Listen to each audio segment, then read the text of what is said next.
Vamos abrir nossas Bíblias em Êxodo também. Quem já manteve a Bíblia aberta aí, em Êxodo 33, no versículo 18 somente. Mostra-me tua glória. Mostra-me tua glória. A necessidade que a gente tem de conhecer ao Senhor. Êxodo 33, 18. Nós vamos ler aqui um pedido de Moisés ao Senhor. Amém? Diz assim a palavra de Deus. Já está até ali. Ali é a corrigida, né, fiel? Então ele disse: rogo-te que me mostres a tua glória. Amém? Está igual a minha versão aqui. Então ele, ali a gente está dizendo de Moisés. Então ele disse: rogo-te que me mostres a tua glória. Amém, igreja? Vamos orar por essa palavra. Pai, está aqui, Senhor, a tua palavra lida. Deus amado, nós te pedimos agora, Pai, que o teu Espírito Santo venha, Senhor, revelar, iluminar, Senhor, o nosso entendimento, para que essa palavra, Senhor, possa entrar na nossa mente, no nosso espírito e promover uma transformação, Senhor. Uma renovação do nosso entendimento. Em nome de Jesus, nós precisamos de uma mente renovada pela tua palavra, Pai. Então, Senhor, nos ajuda nessa noite a entender, a ministrar, Senhor, a receber, meu Pai, aquilo que o Senhor tem preparado para nós. Fala, Espírito Santo de Deus, tenha liberdade total para agir, para falar, para se mover entre nós nessa noite. Porque sem Ti nós nada somos, Senhor. Nada podemos fazer, nada entendemos, se não for pelo Teu Espírito, pela Tua ação, Pai, nas nossas vidas. Assim, Senhor, nós oramos, ó Pai, e Te agradecemos em nome de Jesus. Amém. Então, irmãos, nós lemos aqui esse pedido de Moisés ao Senhor, né? Mostra-me a tua glória. Moisés já tinha vivido muitas coisas aqui com o Senhor. Moisés já tinha tido aqui uma estrada com Deus. Desde que o Senhor apareceu para Moisés lá em Midian, na sarça que queimava, porém não se consumia. Então Moisés já estava vivendo ali há 40 anos naquele deserto, pastoreando ali as ovelhas do sogro dele. E de repente lá naquele monte ele tem uma experiência tremenda com Deus, tremenda. De olhar, ver uma sarça pegando fogo, porém a sarça não se consumia. E Moisés chegou mais perto para ver, porque até que essas explosões, esses incêndios voluntários era até normal, no contexto de deserto, pela quentura e tudo. Porém, não que um arbusto vai pegar fogo e não vai se consumir.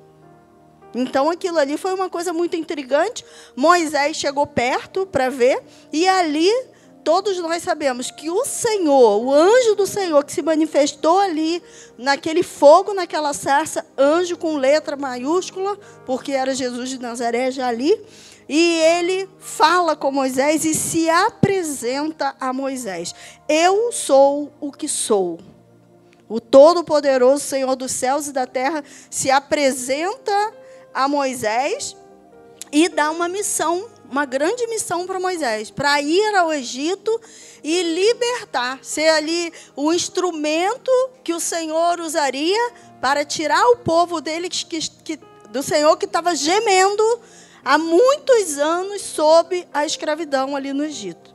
E Moisés sai dali, vai ao Egito, tem todo aquele processo dele pedir para o faraó várias vezes que libertasse o povo de Deus, que tirasse. Ele se apresentou ao faraó como um enviado do Senhor, como o profeta que o Senhor tinha mandado ali para tirar o povo dele dali. E diante de todas as negativas do faraó, o Senhor começa a manifestar o poder dele no Egito por meio das 10 pragas.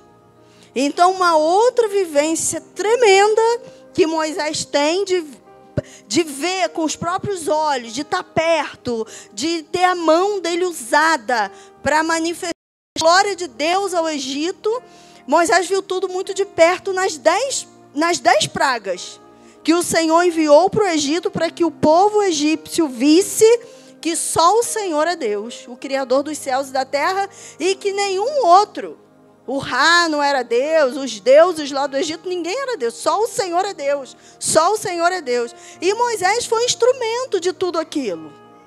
Quando ele levantou, bateu o cajado dele no Nilo, e as águas do Nilo se transformaram em sangue, e houve ali, todos os peixes morreram, houve aquele cheiro horrível no Egito todo, de tanto peixe morto, e os egípcios com sede, não conseguiam beber água. E Moisés foi um instrumento disso, foi um instrumento. Quando Moisés bateu o cajado na terra, e o pó da terra se transformou em piolhos, que infestaram todo o povo do Egito, que eles tinham pânico de piolho, né? E ali Moisés foi esse instrumento. Quando Moisés levantou as mãos para o céu, e houve ali uma nuvem de gafanhotos que tomou todo o Egito, que destruiu todas as lavouras do Egito, a ponto de não ter o que comer. E assim sucessivamente, 10 pragas. Em todas elas, Moisés foi o instrumento. Moisés, ele teve a oportunidade de, pelo poder de Deus, pela ordem de Deus, jogar o cajado dele na terra, diante dos líderes de Israel e diante do faraó, e ver aquele cajado se transformar numa cobra, numa serpente. E o Senhor falou com ele, pega ela agora pela cauda. E ele pegou e se transformou em cajado de novo. Depois o Senhor falou com Moisés, coloca a mão no peito. E ele colocou, e a mão ficou leprosa. E aí o Senhor falou, coloca de novo. E colocou, e a mão ficou curada. E muita coisa Moisés viu. Quando eles saem do Egito, depois da última praga, que foi a morte dos primogênitos, todo o primeiro filho macho do Egito, tanto de homem quanto de animal, morreu numa noite só. E o povo foi expulso do Egito, com muitas riquezas. Os egípcios deram ouro, deram prata, deram tudo quanto é tipo de riqueza. O povo de Israel saiu com muitas riquezas, com muito ouro, com muita prata. Tanto que eles tiveram material para fazer o tabernáculo no deserto. E Moisés presenciando isso tudo. Quando chega lá nas margens do Mar Vermelho, Moisés ele tem o privilégio de levantar o cajado dele sob o poder de Deus e ver o mar abrir diante dele. Quando ele clama a Deus e o Senhor fala, por que você clama, Moisés? Manda o povo que marche. E ali ele levantou o cajado dele segurando ali e o povo passou em terra seca no meio do mar. E chegando do outro lado do mar, os milagres continuaram. Enquanto eles caminhavam no deserto, quantos milagres Moisés presenciou? Moisés presenciou uma nuvem que de dia era uma nuvem que refrescava eles do sol escaldante do deserto, dando a eles sombra, dando a eles refrigério, dando a eles direção para eles poderem caminhar. E à noite essa nuvem se transformava numa coluna de fogo que aquecia, porque a gente sabe que o deserto de dia é quase 60 graus de sensação térmica e de noite é 0. Então é extremo, é um choque muito grande. Então ia aquela nuvem de dia para proteger do sol escaldante, para direcionar, e à noite era a coluna de fogo que aquecia e iluminava. Aquecia eles daquele frio noturno e iluminava o caminho. Tudo isso Moisés viu. Moisés, ele teve também a oportunidade de, quando chegou lá em Mar, as águas eram amargas, o povo com sede, murmurando. E ele clama a Deus, e Deus fala, pega uma madeira de acácia, joga na água. E ele jogou, e as águas ficaram potáveis, ficaram doces. E o povo bebeu. Moisés também falou com a rocha, e saiu a água da rocha para o povo. Ou seja, onde eu estou querendo chegar? Muita coisa Moisés viu. Muita coisa Moisés viveu, de milagre, de prodígios, de maravilhas no deserto, de ver assim o poder de Deus se manifestar na frente dele e por meio dele, da mão dele, do cajado dele. Imagina, se Deus aqui fala com um de nós aqui, coloca a tua mão no peito, está leproso. Você imagina se isso acontece com a gente? A gente ia ficar, não sei o que ia acontecer, não sei o que ia ser minha reação.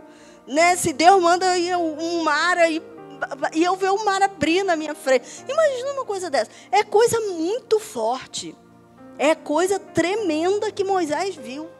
Ouvir a voz de Deus, conversando com ele. Ali naquela sarça, Moisés, vá aos ditos, Senhor, quem o Senhor é? Eu sou o que sou, Moisés. Mas o que eu falo para o faraó quando chegar lá? Ele vai me perguntar, quem é esse Deus? Eu sou o que sou. Ouvir a voz de Deus falando. É uma coisa muito tremenda.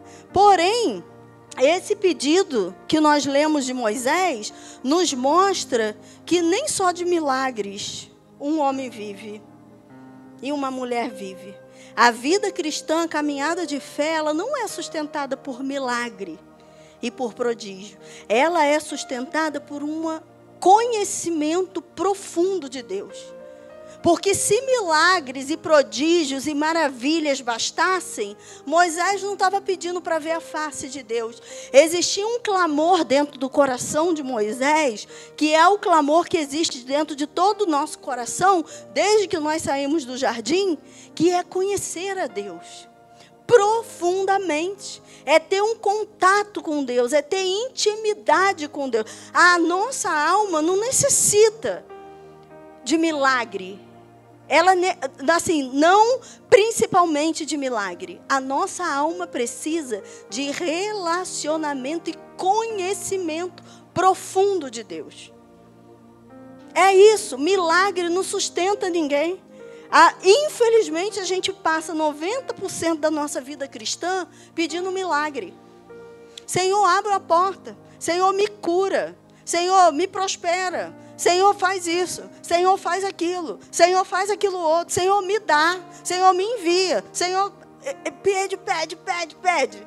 E aqui a gente aprende com Moisés que essas coisas são boas? São legais? São. Quem não gosta de receber um milagre, de ter uma porta aberta? Porém, infelizmente, a gente não enxerga essas coisas como consequência, muitas vezes. Consequência de um relacionamento profundo com Deus. A gente enxerga essas coisas como o cerne da vida cristã. Como o objetivo principal de ser crente. Preciso ir para a igreja, levantar a mão para Jesus, para a minha vida melhorar. Porque a minha vida não está boa. Então eu vou lá na igreja, vou levantar a mão para Jesus, vou aceitar Jesus, e aí Jesus vai me curar, e aí Jesus vai me prosperar, e aí Jesus vai abrir as portas, e aí Jesus vai fazer e acontecer. Aí eu não vou ter problema. 80% dos meus problemas, pelo menos, vão estar resolvidos se eu aceitar Jesus. Opa, não é um mau negócio. Não é um mau negócio. Isso aí parece uma coisa vantajosa. Seguir a Cristo. Porém, não é isso. Não é isso, porque Salomão diz lá em Eclesiastes que a sede e a fome que Deus colocou no nosso coração é fome e sede de eternidade. Nós estamos presos no tempo com sede da eternidade. Então é isso que anseia o nosso coração. A gente pode ver na Bíblia que teve pessoas na Bíblia que viveram milagres. E isso não mudou a vida deles em nada. Jesus curou 10 leprosos. 9, a vida deles não mudou em nada. Foram curados. Mas não voltaram para agradecer. Seguiram a vida deles mais ou menos no mundo. A gente nem tem mais notícia do que aconteceu. Um só voltou para agradecer. Então, se milagre salvasse alguém, era para ser 10 leprosos salvos. Certo? Aquele paralítico, Jesus, o cego de nascer, Jesus curou ele. Mais tarde, os fariseus perguntaram para ele, quem foi que te curou? Não sei, um homem aí me curou.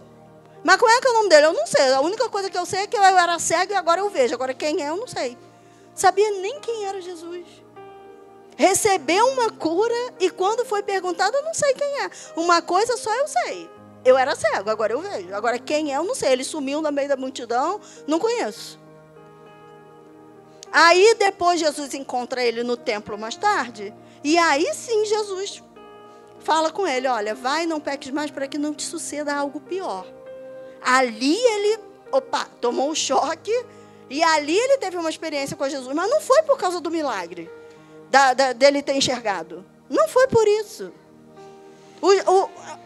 Limpar também da lepra não melhorou. O próprio povo de Israel, que viveu todos esses milagres que eu citei aqui no início, que viram as pragas no Egito, que passaram no meio do mar num caminho seco, que beberam uma água que era insalubre ali, transformada numa água potável, que viram a água sair da rocha, que andaram debaixo daquela nuvem ali, daquela coluna de fogo. Esse próprio povo morreu no deserto, por rebeldia. Então, se a gente precisasse de milagre, só milagre para transformar a nossa vida, o povo de Israel, quase 3 milhões de pessoas que saíram do Egito, não teria morrido todo mundo no deserto. Tem um pregador que fala, o deserto se transformou num grande cemitério, um cemitério gigante de mais de 3 milhões de pessoas. Porque foram as pessoas que vivenciaram todos os milagres de Deus, o poder de Deus, viram a mão de Deus forte, de cara, coisa que nós que estamos aqui hoje nem sonham em ver, aquele povo viu. Coisa que a gente nem imagina, que se acontecesse com a gente saía correndo 3 dias sem olhar para trás. Que a gente ia ficar apavorado.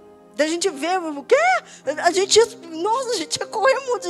Não sei, eu sei lá o que ia acontecer. Mas é coisa tremenda de ver. Né? Que a gente ia ficar no mínimo assustado de ver aquilo ali na nossa frente. Esse povo que viu isso, morreu no deserto. Se rebelaram, levantaram o bezerro de ouro para adorar no deserto, falaram lá, olha aí o Deus que nos tirou do Egito, o Deus que nos tirou, vamos adorar aquele bezerro de ouro, no meio do deserto, depois de ter visto tudo aquilo que Deus fez, você levantar um bezerro de ouro e dizer que aquele bezerro te tirou do Egito. E ainda aquele culto em volta do bezerro, como era o culto lá no Egito, o culto de orgia sexual, de imoralidade. Todo mundo com todo mundo ali na frente daquele bezerro, bebendo, a cara cheia. Aquela imoralidade, aquele culto imundo que os egípcios faziam. Ali, o povo que viu tudo, que viu todos os milagres. Então, mesmo depois, o pouco que entrou na terra prometida, que foram aqueles que tinham menos de 20 anos quando saíram do Egito. As crianças que saíram do Egito, que entraram com Josué e com Calebe em Canaã. Porque os mais velhos morreram. Só quem era até de 20 anos quando saiu do Egito, foi que entrou com Josué e Calebe em Canaã. Até eles, depois de ter herdado a terra, de ter vivido a promessa, de estar ali, o Senhor prometeu, o Senhor cumpriu, o Senhor fez, o Senhor introduziu eles na terra. O Senhor foi dizimando os povos que estavam lá, os cananeus, um por um na frente daquele povo. Enquanto eles avançavam, Deus ia dando poder a eles, eles iam dizimando os povos. E Moisés vai dizer lá em Deuteronômio, para aquele povo, quando vocês entrarem em Canaã, e vocês vencerem povos muito maiores, fortes e muito mais poderosos do que vocês, não pense que é porque da força do braço de vocês, não. É porque o Senhor amou os pais de vocês, o Senhor escolheu vocês. Vocês são uma propriedade exclusiva de Deus. É por amor a Ele mesmo que Ele vai dizimar todos os povos de Canaã por amor a vocês. E de fato aconteceu. Como Moisés falou, povos muito mais poderosos, cananeus, filisteus, jebuseus, amorreus, né? Aqueles povos todos que a gente vê, foram dizimados. O Senhor ia dando poder e Israel ia vencendo. E enfim, conquistaram a terra prometida. Viveram as promessas de Deus debaixo de milagre em cima de milagre em cima de milagre. pois eles não demorou muito tempo. Eles começaram a se misturar com os povos da terra, cultuar Moloque, jogar filho no fogo para adorar a Deus. Como os adoradores de Moloque jogavam os bebês na fogueira para oferecer ao Deus Moloque. Faziam todo tipo de poste ídolo, de estátua, de bosque sagrado, de tudo quanto é tipo de deuses dos cananeus, eles começaram a adorar. A ponto de chegar um tempo deles irem para o exílio da Babilônia. Foram exilados. Quando o reino lá na Terra Prometida se dizimou em dois, dividiu em dois, né? O reino do norte acabou, a Assíria veio e destruiu, levou exilado, dizimou 10 tribos. Acabou. E o reino do sul foi para a Babilônia. Exilado, envergonhado, escravizado. Só voltou um pequeno remanescente. Esse povo que viveu as promessas. Então, não é milagre que vai mudar a vida de ninguém. Deus pode fazer muita coisa na minha vida. Pode me prosperar, pode me curar, pode fazer tudo. Se eu não tiver um relacionamento profundo com Deus, não vai mudar não, porque a gente esquece muito rápido. Sabe quantos dias depois deles terem passado pelo meio do mar em seco, eles já estavam murmurando? 3 dias depois. 3 dias é muito pouco tempo para esquecer, não é? Eu acabei 3 dias atrás de passar por um mar vermelho. O mar se abriu na minha frente. Eu passei numa estrada em pé seco, no meio do mar, olhando parede de água, parede de água. Como que pode, 3 dias depois, eu virar para o líder e falar, não tinha sepultura no Egito para a gente morrer lá, não? Teve que trazer a gente aqui para sepultar a gente aqui? Por que não enterrou a gente lá? Vamos levantar um líder, gente. Vamos embora voltar, porque no Egito é melhor. 3 dias depois. Então, gente, existe um negócio dentro da gente, assim, uma coisa, que não é milagre que vai curar. O milagre, essa necessidade que a gente tem de que milagres aconteçam, de que a gente seja curado do corpo, da nossa enfermidade, de que a gente seja próspera, essa necessidade só aponta para o fato de que nós saímos do jardim. Nós nos afastamos de Deus. Agora, a gente é mutilado, a gente é lesionado. A gente foi sequelado pelo pecado. E por isso a gente vive todas as mazelas que uma pessoa que tem a natureza decaída pelo pecado vive. Sujeito a tudo nesse mundo. A enfermidades, a lutas, aflições, tribulações. Então, quando eu preciso de um milagre, o que isso vem na minha mente? Senhor, eu sou fragilizado. Eu fui lesionada pelo pecado. Eu fui mutilada. Então, hoje eu preciso de milagres. Porque no jardim Adão e Eva precisavam de milagre? Não. Eles não precisavam de milagre porque não tinham porquê. Milagre de quê? No jardim? Não precisavam, porque eles estavam ali em comunhão plena, profunda com Deus. Deus vinha todos os dias no jardim para conversar com eles. A Bíblia fala que todos os dias eles tinham aquele tempo de estar em contato direto com Deus no jardim. Tinha tudo que eles precisavam. Não tinha morte, não tinha doença, não tinha fome. Não tinha nada no jardim. Então, assim, a necessidade de milagre aponta para a nossa miséria. Eu sou miserável, logo eu preciso de milagres. Porque eu fico doente. Eu passo tribulação, eu passo privações, eu passo lutas psicológica, emocional, física, de tudo quanto é jeito. Porque eu saí do jardim. Eu não vivo mais no jardim por causa do pecado. Por causa do pecado. Então, isso tudo vem sobre a minha vida.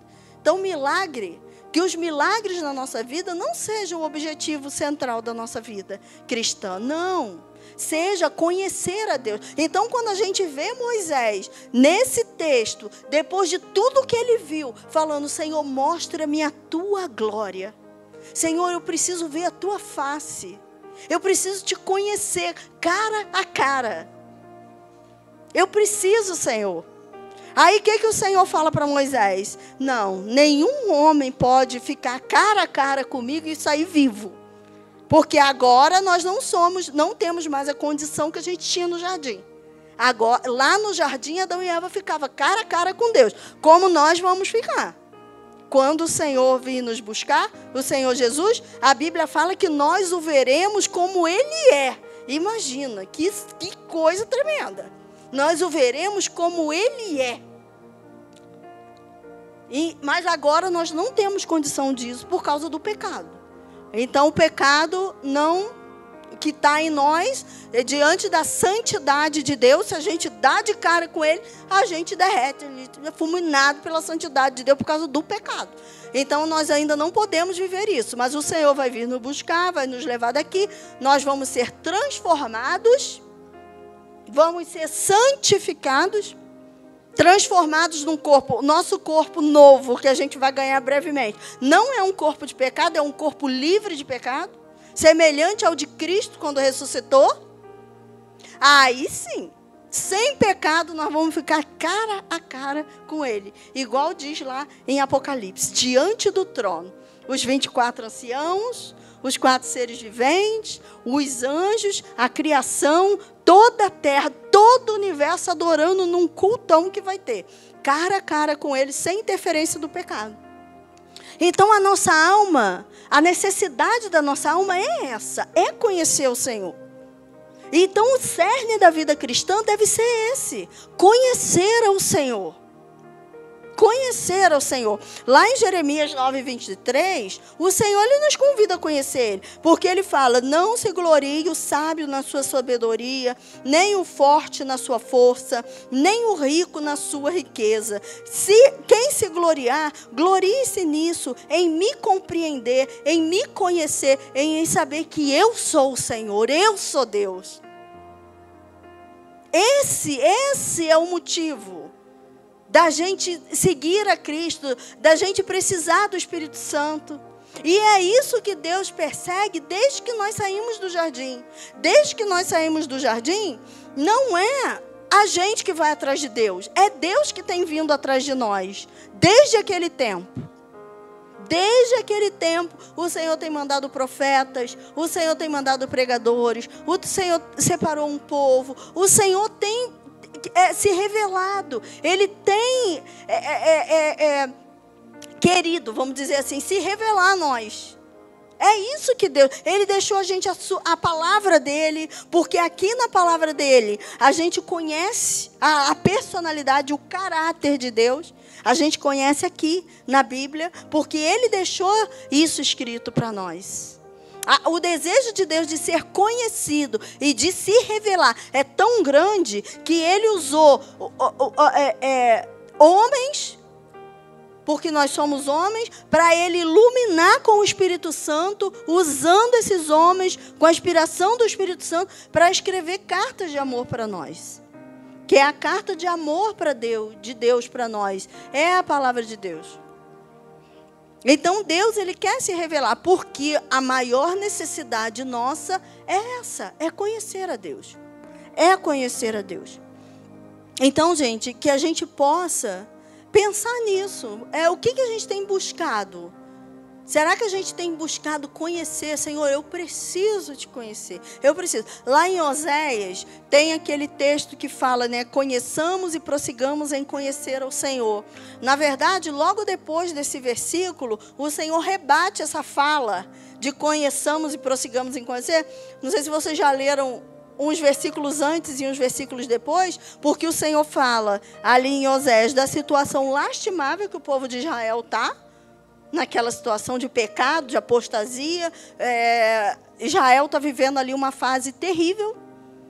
E aí, quando eles veem que o negócio está feio para o lado deles, que eles estão entrando em ruína, eles falam, vinde, voltemos para o Senhor, porque Ele nos despedaçou e nos sarará, Ele fez a ferida e ligará. Isso é o povo falando. Conheçamos e prossigamos em conhecer ao Senhor. Logo depois desse texto que o Senhor fala, Israel, quem dera, mas o seu amor, ele é como um vapor da manhã. Ele é como uma neblina, que de manhã amanhece e logo quando o sol aquece, ela se vai. Assim é o seu amor por mim. Ele não dura. Ele é ralo, ele é inconsistente.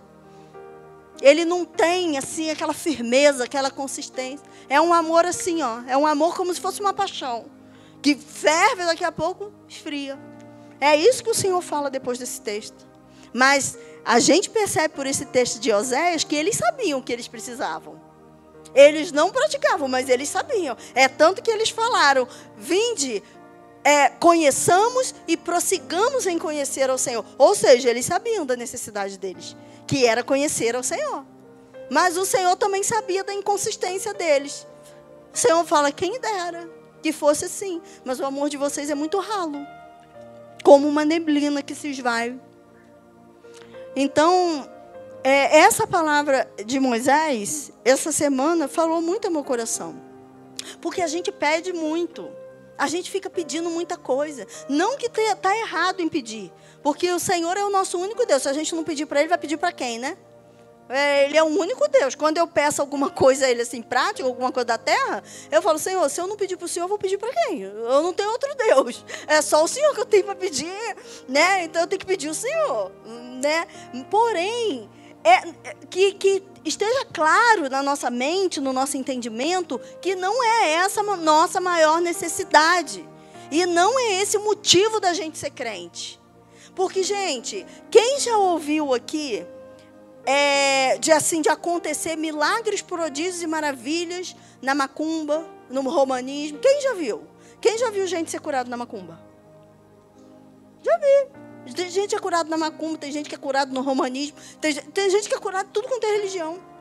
Religiões, né? Seja religião tipo budismo, tipo não sei o que lá.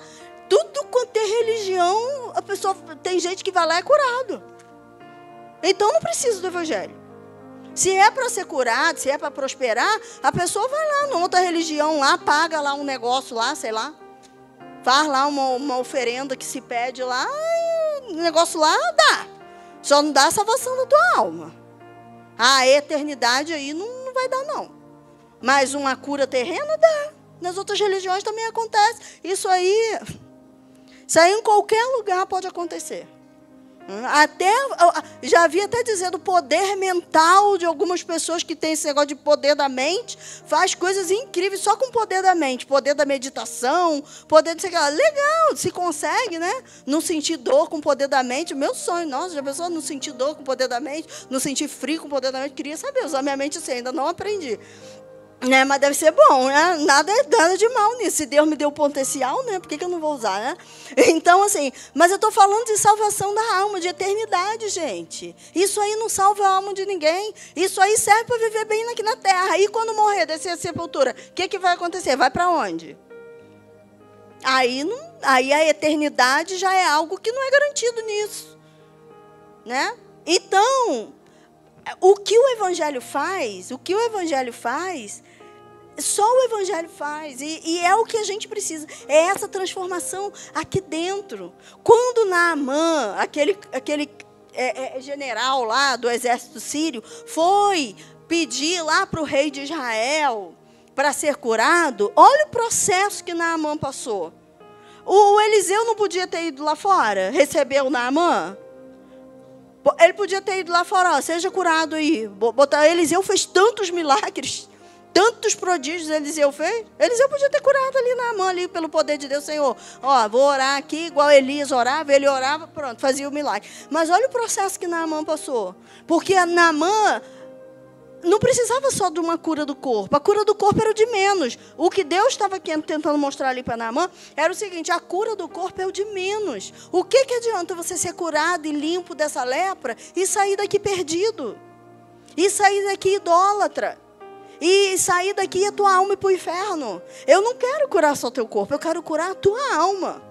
Você precisa ser um novo homem, nascido de novo, para você estar na eternidade comigo.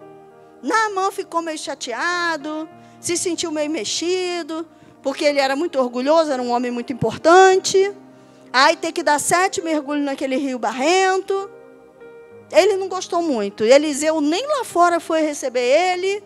E ele chegou lá com aquela comitiva pomposa, toda chique. Eliseu nem lá fora foi, mandou o servo ir lá falar. Vai lá, manda ele mergulhar 7 vezes no Jordão. Naamã ficou muito bravo. Não é? Será que ele sabe com quem ele está falando? Ele está falando com... É o general do exército da Síria, como, né? Ficou muito chateado. Mas os servos de Naamã falaram: se fosse te pedido uma coisa mais difícil, você não faria? Para se livrar dessa lepra, coisa terrível. Pessoa leprosa. E ele foi, tá bom, vou lá. E 7 mergulhos naquele rio. Aí o primeiro mergulho, nada. Segundo mergulho, nada. Terceiro mergulho, nada. Imagina a aflição. Só no 7º. Mas em compensação, no 7º, quando ele saiu dali, o orgulho dele foi tudo no meio do barro também. A vaidade, a soberba. Cada mergulho e uma coisa, né? No barro do Jordão. Cada mergulho, né? O primeiro vai o orgulho, o primeiro vai a vaidade, o segundo vai... E foi indo. Quando ele saiu dali, não só a pele de Naamã, fala que era a pele como de um bebê, de um menino. Tipo, uma pele maravilhosa, né? Que nenhum tratamento estético faz. Ele saiu dali lindo, limpinho. Mas, porém, também ele saiu dali tão quebrantado que ele falou: Senhor, o Senhor é o único Deus. Quando eu tiver que entrar lá no templo de Rimon, porque o meu Senhor, o Senhor da terra, né, dele, o patrão dele, ele entra no templo de Rimon e eu tenho que dar o braço para ele se apoiar, para ele se ajoelhar. O Senhor me perdoa. É porque eu preciso fazer isso. Mas o que ele estava dizendo? O meu coração não é mais de Rimon. O meu coração não vai se curvar mais diante de Rimon. O meu coração só se vai se curvar diante do Senhor dos céus e da terra. Esse é o único Deus, só o Senhor é Deus. Então, olha que coisa profunda que Deus fez em Naamã. Isso mostra que o Senhor não quer curar só o nosso corpo. Ele não quer só dar para a gente uma mansão. Ele não quer dar só para a gente um carro do ano. Ele não quer só dar para a gente um emprego top. Ele não quer... Porque isso aí, gente, tudo vira sucata, tudo acaba. A gente não vai levar isso para a sepultura, para a eternidade. Não vai dar para carregar essas coisas. Isso vai ficar tudo para trás, e isso não transforma a alma de ninguém. Quantas pessoas a gente vê, pessoas ricas. Essa semana, eu vi aqui na televisão um homem num condomínio de luxo aqui num bairro chique de Curitiba. Não conheço muitos bairros aqui, mas assim, um bairro chique de Curitiba. Um vizinho que ele está perturbando a mente de todo mundo. Está todo mundo processando, ele vai ser expulso do condomínio. Ele taca ovo nas pessoas, lá de cima tacando ovo. Ele xinga, ele ameaça os outros de morte. Ele faz não sei o que lá. Ele está infernizando o condomínio. Parece que tem 60 apartamentos no condomínio. As pessoas não aguentam mais ele. Ele vai ser expulso de lá, está tendo reunião para ele ser expulso. Ele é rico, ele mora num condomínio de luxo. Ele podia ter a alma dele curada, né? Se o dinheiro cura, se a riqueza cura, se morar num condomínio de luxo cura, torna a gente uma pessoa melhor. Então, por que não, né? Aí, esses dias, no bairro Batel também, a gente fica vendo televisão, vê essas coisas, por isso que eu não gosto, né? No bairro Batel, o pai quase matou o filho. Teve assassinato de pai e filho, quase. Ia matar um ao outro, pai e filho. Imagina, condomínio de luxo, bairro chique. Dinheiro, ó. A rodo. É por que essas pessoas ricas, milionárias, não são pessoas assim transformadas pelo dinheiro, né? Porque não tem problema financeiro igual a gente tem. Não fica ajoelhado pedindo porta aberta, pedindo dinheiro. Já tem. Mas por que acontece isso? Ah, mas tem pessoas ricas que realmente encontraram Jesus, tem dinheiro, tem Jesus, né? Investe no reino, glória a Deus. Mas o que eu estou querendo dizer não é que o dinheiro é mau. Eu estou querendo dizer que não é o dinheiro que resolve a vida de ninguém. É isso.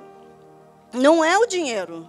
Não é essas coisas que todo dia a gente pede, todo dia a gente pede, todo dia a gente pede. Não é isso que vai resolver. Teve até uns dias desses a gente estava falando aqui, não me lembro se era na escola ministerial ou se era na sala de oração. Que a gente estava falando, né, pastor, que a gente compra um celular novo, daqui a pouco aquilo perde a graça, né? A gente fica doido para comprar um celular novo, um iPhone, aí o último que tem, que eu não sei nem mais o número, né? Aí você compra aquilo, mas ano que vem você vai estar cafonão com ele. Porque já vai estar outro com um melhor, vai falar, nossa, você ainda tem esse aí? Esse é o quê? 15? Ih, já era, meu filho. Ó, você passou. Tá horrível. Aí a pessoa já fica, ai meu Deus, eu já tenho que ter outro. Aí cada ano tem que ter outro. Aí você compra um carro, crente que você está abafando, daqui a pouco já sai outro carro melhor do que o teu. O teu já ficou para trás. Não dá. Então é uma bola de neve, assim, é uma coisa que vai criando uma angústia. Porque por mais que você tenha, sempre aparece alguém que tem um melhor do que você. Ou ano que vem sai outro melhor do que você. E é muito rápido para surgir outras coisas. E as pessoas estão numa angústia, caindo num redemoinho assim, de consumismo, enlouquecida. Porque não satisfaz. Quanto mais tem. Aí quer tanto uma coisa.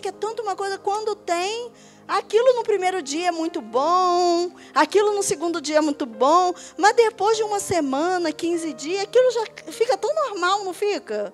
Já perde a graça. Sei lá, é uma coisa diferente. Não dura muito.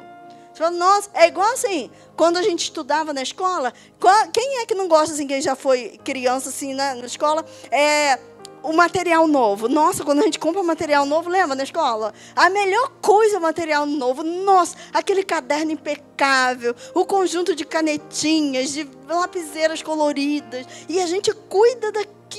Ai, que sonho ir para a escola com aquele material novo. No meio do ano, o negócio já está um bagaço.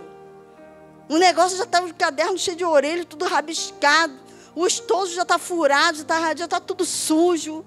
Já viu como é que é? Chega no final do ano, acabou. Aquilo perde a graça. E é assim tudo na vida. Estou dando um exemplo pequenininho, bem simples. Mas não é tudo, é assim. É só o primeiro momento que as coisas têm graça. Aí a gente, ai Senhor, quero ser curado. Aí a gente vai ver exemplos de pessoas, tipo os atletas paralímpicos, né? Eu amo as Paralimpíadas, amo. Eu gosto mais do que as Olimpíadas mesmo. Porque, gente, são pessoas que se superaram depois que tiveram um acidente, várias. Não todas. Quantas pessoas que depois que se acidentaram viraram atletas? Né? A gente está aqui com 2 braços, 2 pernas, não faz nenhum exercício. Aí tem pessoas que depois que passaram por uma situação, escreveram livros. Eu vi uma mulher que na cama, ela escreve assim com a boca. Ela fez 4 faculdades, numa cama de hospital, escrevendo assim com a boca, com um negócio na boca, assim. Aí botava o computador aqui do lado dela, com um negocinho de touch assim na tela. Eu falei, gente, ela não se move, ela é tetraplégica, ela só mexe a cabeça assim. E a mulher fez 4 faculdades nessa cama. Escreveu livros. Teve formatura dela naquele leito de hospital, ali dentro. O povo indo lá para ela formar com beca, com coisa, com tudo, dentro daquele leito.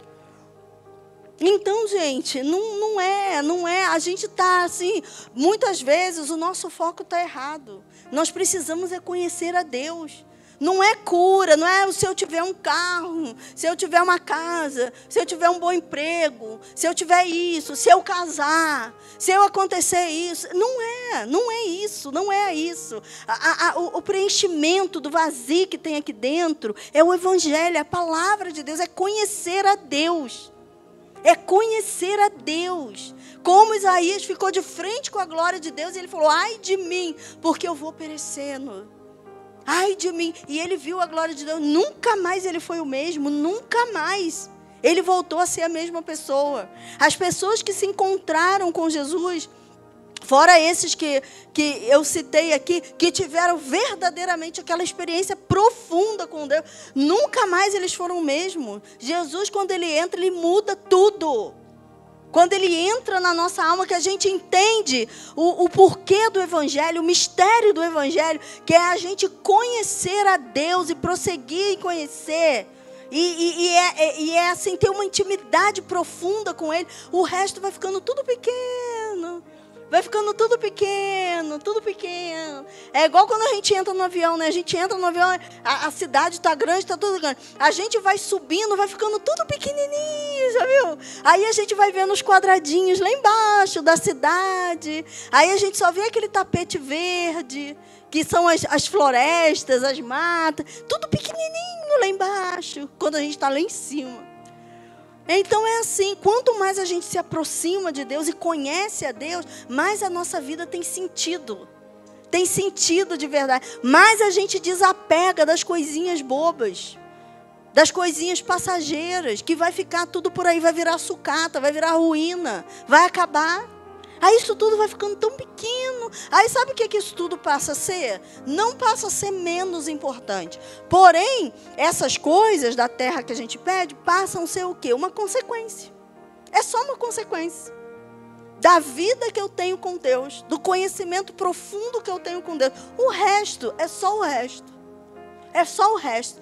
Quando a gente vê o apóstolo Paulo, que ele, depois que ele aceitou Jesus, que ele teve aquela experiência com Cristo, que ele ficou pobre depois daquilo, porque ele era rico. O apóstolo Paulo, ele nunca foi pobre. Ele não era uma criança pobre. Porque se ele fosse uma criança pobre, ele não tinha estudado na escola de Gamaliel.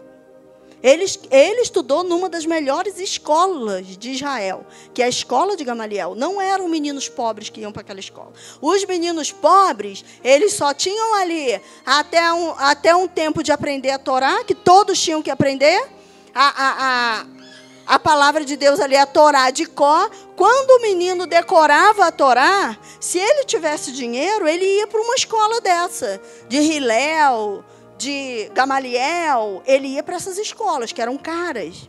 Se ele não tivesse dinheiro, ele ia fazer igual Jesus. Ele ia para a casa do pai e aprender o ofício do pai. Ou ele ia ser um carpinteiro, ou ele ia ser um curtidor de couro, ou ele ia ser um pastor de ovelhas, porque ele não tinha dinheiro para estudar. Então ele ia ser o que o pai dele fosse, como Jesus, que não tinha dinheiro e foi aprender com o José o ofício de carpinteiro. Como Davi aprendeu com o pai dele a ser pastor de ovelhas. Mas o Paulo não. O Paulo estudou na escola de Gamaliel, então ele tinha dinheiro. Ele era um menino rico. Sempre foi rico. Tinha 2 nacionalidades. Aquele homem pergunta para ele: você comprou a cidadania romana? Eu paguei caro pela minha. Ele falou: não, eu sou de nascimento. Eu sou judeu, sou romano, sou grego. Eu falo vários idiomas. Paulo falava vários idiomas. Ele falou com o pessoal: eu falo muito mais línguas do que vocês. Falo vários idiomas. Era um homem muito letrado. Era um doutorado. Aceitou Jesus, ficou pobre. Perdeu tudo que tinha. Perdeu tudo que tinha o apóstolo Paulo. Terminou ali numa situação, precisando, de oferta, vivendo das ofertas das pessoas, as ofertas das igrejas. Foi fabricar tenda, aprendeu com Priscila e Áquila, lá em Corinto, começou a fabricar tenda, um trabalho braçal, um trabalho pesado. Quem era doutor, agora trabalhar fabricando tenda, já pensou? Trabalhava, porque é o preço do evangelho. Mas também ninguém daqueles doutores estava lá numa prisão romana, lá, onde o pessoal saía leproso, tuberculoso, e falar assim: alegre-se no Senhor. Alegre-se. Conta lá na carta dos Filipenses, que é uma carta da prisão, quantas vezes ele está falando para as pessoas se alegrarem. Se alegrem. Se alegrem no Senhor. Outra vez vos digo, alegrem-se. Alegrem-se. Paulo não fala? Quem pode estar tão pleno dentro de uma prisão romana? Igual ele estava. Parecia que estava no céu. Onde Paulo estava era céu para ele. Não importa se era uma prisão romana, se era num calabouço, se era jogado lá com o pé no tronco, igual ele estava lá com Silas. Ali era céu para ele. O céu estava onde ele estava, porque o Espírito Santo estava com ele. Ele entendeu o mistério do Evangelho. Ele entendeu: me livrar aqui dessa prisão, me livra disso, eu quero voltar a ter dinheiro, eu quero deixar de ser pobre, eu não quero mais viver de oferta, Senhor, me manda dinheiro. Não. Ele vivia na dispensação de Deus, e onde ele estava, ele falou: eu aprendi a viver bem com o que eu tenho. Eu aprendi a viver na escassez, eu aprendi a viver na abundância, eu aprendi a sentir frio, eu aprendi a estar vestido, eu aprendi todas as coisas, a passar por tudo. Tudo eu posso naquele que me fortalece. Em todas as coisas eu estou satisfeito. Que, olha, você chegar num nível desse de contentamento, de satisfação, que independe de dinheiro, de casa, de carro, de emprego, de casamento. Essa sensação plena de contentamento, de alegria, de satisfação. Não importa como você esteja. Isso é só para quem entendeu o mistério do Evangelho, que não é ficar correndo atrás de milagre. O tempo todo pedindo milagre, o tempo todo pedindo porta aberta, o tempo todo pedindo cura. Então, gente, que a gente possa entender isso. Que a gente possa entender isso. Porque se a gente não entender isso, a gente vai viver muito aquém do que Deus tem para nós. Deus tem coisas tão grandes, tão maiores. Deus tem um nível tão mais alto. E às vezes a gente está igual aquela sanguessuga lá de Provérbios. Que o autor de Provérbios fala, a sanguessuga tem 2 filhas. Uma se chama Dá e a outra se chama Dá. É Dá. Ela é sanguessuga. Ela pede, as 2 filhas dela é Dá. Provérbios 30, se eu não me engano, no final do Provérbios 30.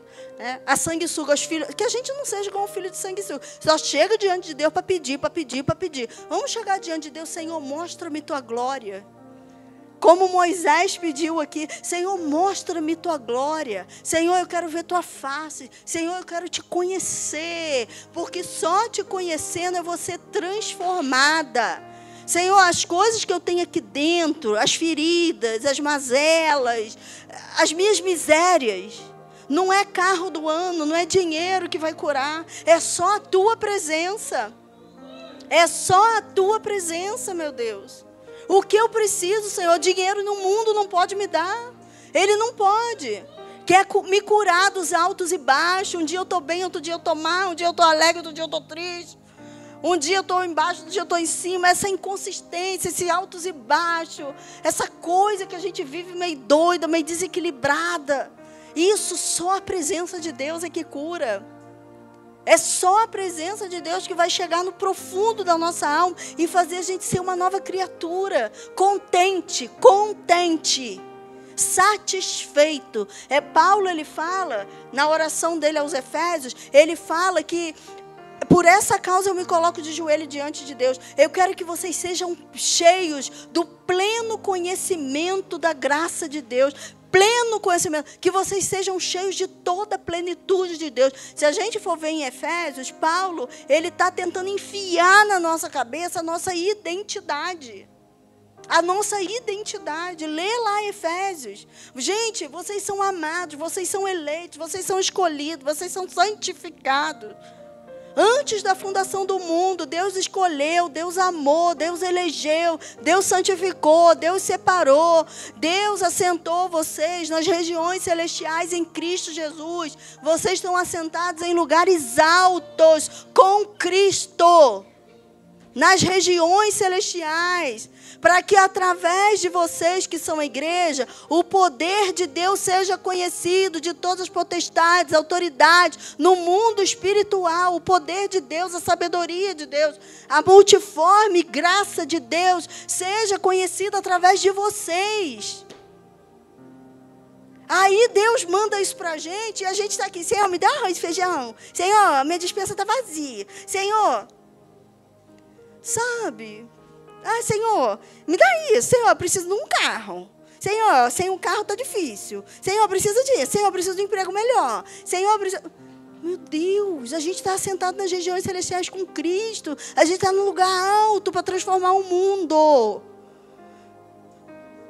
Paulo falou lá para os coríntios, vocês vão julgar o mundo. Será que vocês têm noção disso? Que vocês vão julgar o mundo com Cristo. Uma posição altíssima no mundo espiritual. Uma posição de autoridade, de poder no mundo espiritual tão grande. E eu estou aqui chorando por causa de um prato de arroz com feijão. Por causa de um carro. O meu carro ficou velho, preciso de um melhor. Esse não está bom não, preciso de um carro melhor. Minha casa também está bom, preciso de uma melhor. Sabe? Aí uma coisa assim tão incoerente, tão abaixo do que Deus tem, sabe? É por isso que Moisés aqui fala, Senhor, eu quero ver tua glória. Depois de tudo que ele viveu, eu quero ver a tua glória, Senhor. É a tua face que eu quero ver. Eu quero ver a tua face. Aí o Senhor vai e fala para ele, Moisés, não dá para você ver minha face, senão você vai morrer. Mas eu vou te esconder num lugarzinho aqui, na brecha de uma pedra, e toda a minha bondade vai passar diante de você. Aí eu vou colocar a minha mão e você vai ficar na sombra da minha mão. E aí eu vou passar e você vai me viver só pelas costas. Porque de frente não dá ainda, vai chegar a hora. Mas agora não dá, mas você vai me ver pelas costas.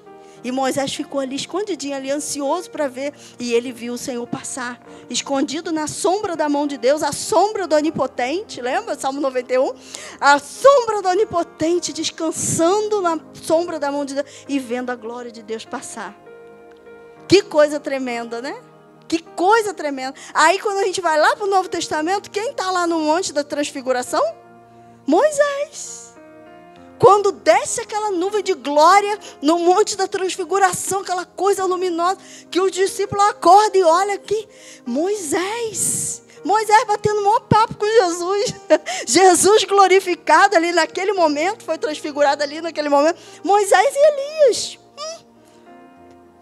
Olha, quem é alguém aqui na terra, na fila do pão? Quem é os poderosos da terra? Quem é? Moisés e Elias conversando com Jesus no Monte da Transfiguração. Pedro olhou aquilo e ele ficou tão maravilhado. Ele ficou tão extasiado. Ele falou, meu Deus, não quero mais sair daqui nunca mais na minha vida. Falei, Senhor, vamos fazer 2 tendas aqui, uma para Moisés e uma para Elias, que eu não quero sair daqui nunca mais. Ao Senhor Jesus. Aí Deus falou para eles, né? Falou, olha, esse Jesus, esse é o meu filho amado. A ele ouvi. Mas olha só Moisés de cara com Jesus conversando. Ele pediu, né? Lá no Velho Testamento. E ali ele estava de cara com Jesus. Então é isso que a gente precisa. A gente precisa, quando a gente se ajoelhar, a gente querer conhecer a Deus. Senhor, eu quero te conhecer, Senhor. Eu preciso te conhecer. Essa é a minha maior necessidade. É te conhecer. Eu preciso te conhecer. Eu preciso ter noção de quem eu sou em ti. É isso que a gente precisa, sabe? Porque quando a gente descobrir quem nós somos em Cristo, como está lá em Efésios capítulo 1, depois vocês até leem Efésios capítulo 1, fala, meu Deus, uau, quem eu sou em Deus, glória a Deus por Jesus Cristo. Como Paulo fala, né? Graças a Deus por Jesus Cristo, nosso Senhor. Graças a Deus, porque foi Ele que nos assentou nesse lugar. É Ele, o mérito é dele, o mérito não é nosso não, tá? Não é para se ensoberbecer não. Mas é por isso que Paulo dá um brado assim que ele não aguenta. Aí ele acaba o Coríntios 15 gritando, glória a Deus pelo Senhor Jesus Cristo, graças a Deus pelo Senhor Jesus Cristo. Em Romanos, em Coríntios, ele brada isso. Então que a gente possa priorizar isso na nossa vida. Ah, Elaine, então nunca mais eu vou poder pedir nada. Não, já falei que eu também peço. Eu estou dizendo a prioridade. A prioridade. Entender qual é o cerne da vida cristã e por que nós somos crentes. Tá? Por que nós somos crentes? Repito, porque se fosse por causa de todas as outras coisas, outra religião a gente podia ir que a gente conseguia também. Tá? Mas se a gente está aqui buscando a eternidade, uma vida eterna de glória, de paz e de alegria, eternamente junto a Cristo, a gente tem que entender para que a gente foi chamado. E quem nós somos. Quem Cristo fez a gente ser diante de Deus. Filhos de Deus. Amados. Amém, igreja?